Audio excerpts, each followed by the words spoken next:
তৃণমূল ভবনে আবারও drop box রাখা হলো, যেখানে বায়োডাটা জমা দিতে হবে এবং সেখান থেকে প্রার্থী বাছাই হবে। এবং এরকম খবর পাওয়া যাচ্ছে নাকি পুরোটা বেশ ভুরি ভুরি এরকম প্রার্থী হওয়ার জন্য আবেদন পড়েছে। আর এখানেই তো প্রশ্ন তো উঠবে, প্রবীর রয়েছেন আমাদের সঙ্গে, আমাদের প্রতিনিধি প্রবীর, এখনো পর্যন্ত এই ড্রপ বক্স নিয়ে রেসপন্স কীরকম দেখছে? এরকম তো প্রশ্ন উঠছে যে হয়তো প্রার্থীর শীর্ষ নেতৃত্ব ঠিক করবে, একটা জাস্ট আইওয়াশ কিনা তা নিয়ে প্রশ্ন উঠছে। দেখো, গতকাল থেকে যে ড্রপ বক্স তৃণমূল কংগ্রেস খবরে রাখা হয়েছে সেটা থাকলো 2রা মার্চ থেকে, এবং সেখানে দেখা যাচ্ছে যে রাজ্যের বিভিন্ন প্রান্তস্থ তৃণমূলের যারা সংগঠন করেন বা যারা নিজেদেরকে মনে করেন যে তারা বিধানসভা নির্বাচনে তৃণমূল কংগ্রেসের টিকিটে লড়াই করার যোগ্য, তারা আবেদনপত্র জমা দিয়ে যাচ্ছে।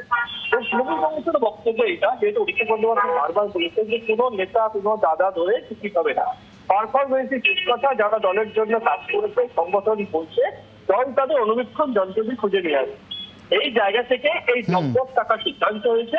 যারা নিজেদের যোগ্য সংগঠন করছেন, সমস্ত মানুষের মধ্যে গ্রহণযোগ্যতা আছে, তাদেরকে এখান থেকে যদি থাকে। একদমই, অনেক ধন্যবাদ। খুব সংক্ষেপে আমি একটু সুমনদার কাছে চলে যাব। সুমনদা, এই জায়গা থেকে ড্রপ বক্সে প্রার্থী, এটা তো বিরোধীরা অনেকে প্রশ্ন তুলছেন যেটা আইওয়াশ, এরকমভাবে আদৌ হয় না, পুরোটাই একেবারে শীর্ষ নেতৃত্ব ঠিক করেন। আর অভিষেক বন্দ্যোপাধ্যায় তো আগেও বলেছেন যে পারফরমেন্স বেসিসেই প্রার্থী বাছাই হবে।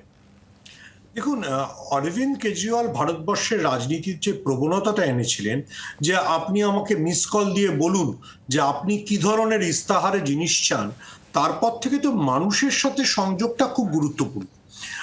ফলে আমার ধারণা, তৃণমূলের যদি প্রার্থীপদ চূড়ান্তও থাকে, প্রার্থী তালিকা, তাহলেও যদি এই একটা জনগণের মতামত নেওয়ার প্রক্রিয়া থাকে, তাহলে জনগণ মনে করবে দেখো আমাদের এলাকা থেকে যে 5 জন যে বায়োডাটা দিয়েছিল তার মধ্যে একজন হলো, হয়তো তার নাম আগে থেকেই বাছা ছিল।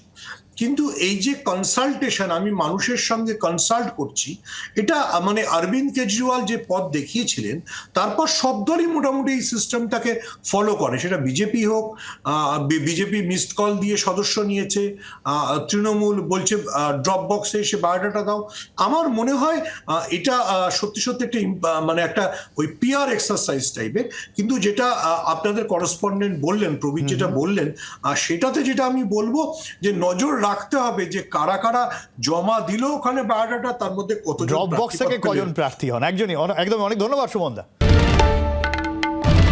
বাংলার আওয়াজ, বাঙালির আবেগ, জি 24 ঘন্টা।